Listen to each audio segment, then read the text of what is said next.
Dari video-video tadi yang kemudian menjadi viral, Anda bisa melihat apa sebenarnya terjadi pada hari itu. Pada saat debt collector beraksi, kemudian mengambil paksa mobil yang dimiliki oleh korban bernama Clara Sinta. Clara Sinta sudah melaporkan ini kepada Polda Metro Jaya. Tapi yakinlah kita bahwa apa yang menimpa korban dari video yang kita saksikan ini bukan satu-satunya. Bukan pertama kalinya terjadi di tanah air. Banyak kejadian seperti ini. Dan kemudian video yang viral ini ternyata menggugah atensi, menggugah perhatian dari pihak Polda Metro Jaya. Bahkan Pak Kapolda Metro sampai mengatakan mendidih cara saya ketika melihat debt collector tersebut marah-marah membentak salah satu personel kepolisian yang berupaya memediasi, berupaya mendamaikan berbagai pihak yang berkonflik pada saat itu. Kemudian ada satu lagi pesan dari Pak Kapolda yang harusnya ini ditindaklanjuti. Nanti kita akan dengarkan juga perwakilan dari Polda bisa menjelaskan. Karena jangan pakai lama, tangkap segera para debt collector tersebut. Tapi apa sih yang sebenarnya terjadi dan juga bagaimana sebenarnya aturan? Apakah memang ada hak dari debt collector untuk bisa mengambil paksa? Kita juga akan nanti dengarkan upaya tindak lanjut dari Polda Metro Jaya. Sudah hadir para narasumber yang akan bercerita dan juga memberikan pandangannya di samping saya. Korbannya langsung Mbak Clara Sinta ada di samping saya di studio akan bercerita kepada Anda. Selamat malam Mbak Clara. Selamat malam Mbak. Itu kejadiannya kapan?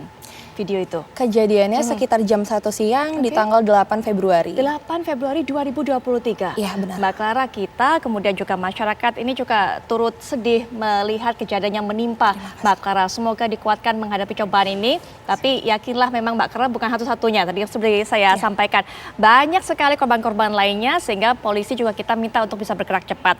Dan juga untuk bisa memberikan pandangannya, beliau merupakan praktisi dan juga pengamat hukum pidana yaitu Mas Heri Firmansyah. Assalamualaikum warahmatullahi wabarakatuh. Waalaikumsalam warahmatullahi wabarakatuh. Mas Heri. Selamat malam. Baik, nanti sebelum Mas Heri berikan pandangannya, saya juga akan menyapa terlebih dahulu kehadirannya secara daring, yaitu Kabid Humas Polda Metro Jaya, Kombes Pol Truno Yudo Wisnu Andiko. Assalamualaikum warahmatullahi wabarakatuh. Selamat malam, Pak Truno Yudo. Selamat malam Mbak Putri. Waalaikumsalam warahmatullahi wabarakatuh. Baik, Mbak Clara mungkin bisa cerita kepada kita, masyarakat juga kan kita semua hanya melihat sepotong-sepotong melalui video yang viral. Tapi apa yang terjadi pada hari itu sebenarnya? Jadi di siang hari itu mobil tersebut baru tiba di apartemen saya sekitar jam 1 siang. Lalu tiba-tiba para oknum tersebut menghampiri driver saya dan bertanya keberadaan bosnya di mana.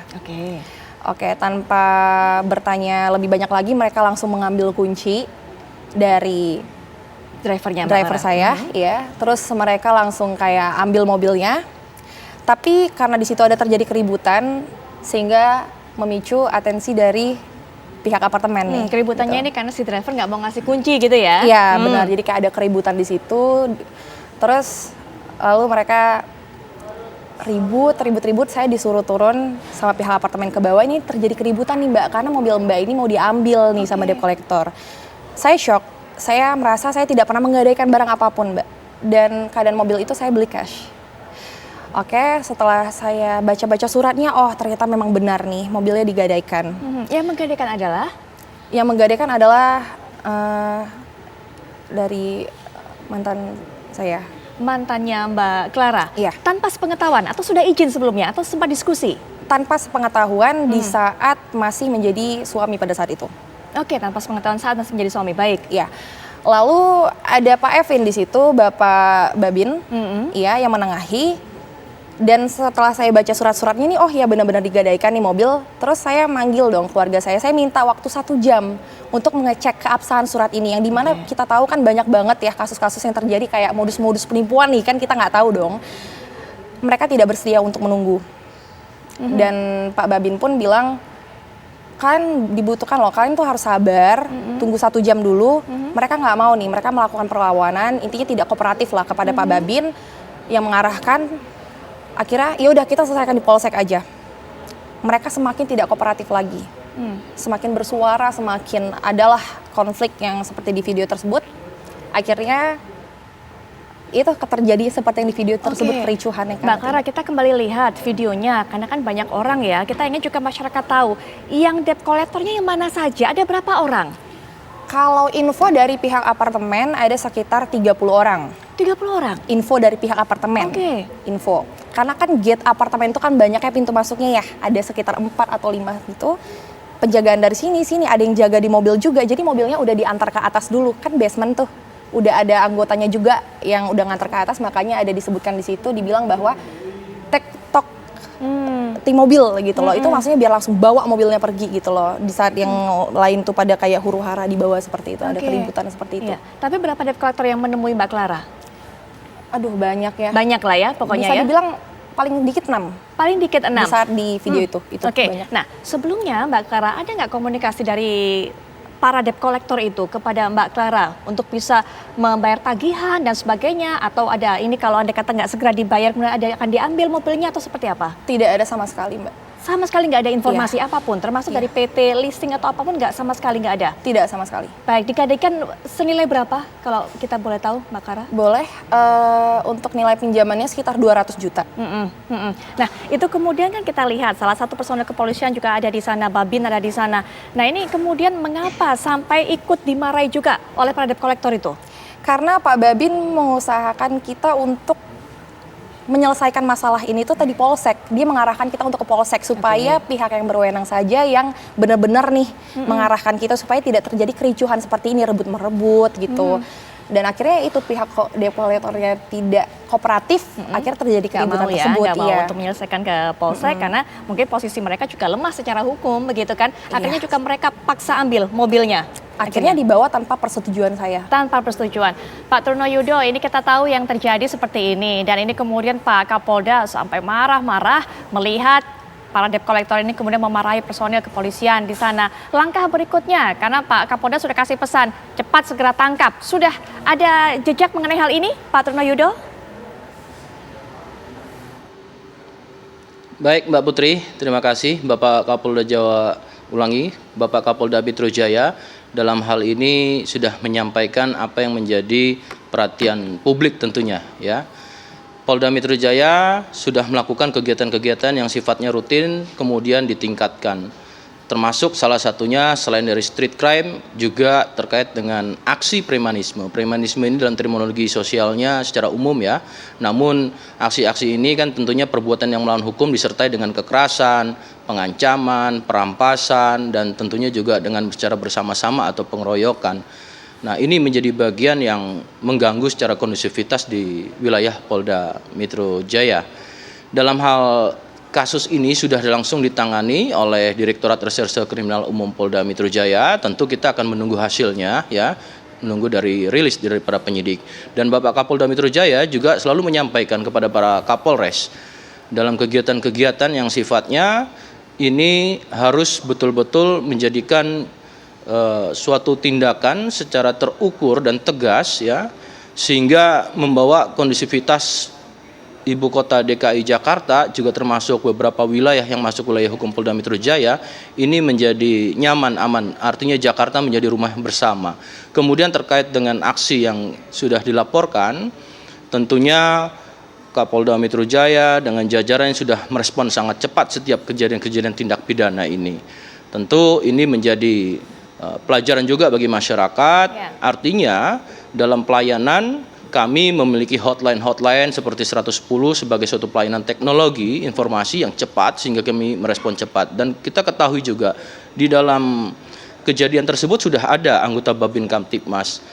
Dalam program Polda Metro Jaya terkait dengan guyup RW, 3 pilar adanya Babin Kamtibmas, Babinsa, dan Lurah ya, kelurahan, ini menjadi pilar bagaimana membuat warga menjadi adanya kenyamanan. Artinya guyup RW nanti akan ada satu polisi satu RW. Artinya Babin Kamtibmas ini tugasnya sangat mulia. Dia akan hadir, datang, melihat, mencatat, mendengar, kemudian dia melakukan juga problem-problem solver seperti hal ini. Tentunya ini bagian daripada perhatian Bapak Kapolda juga. Ketika melakukan tugas ini kemudian mendapatkan aksi seperti yang ada di video ya, tentu ini menjadi perhatian kita bersama.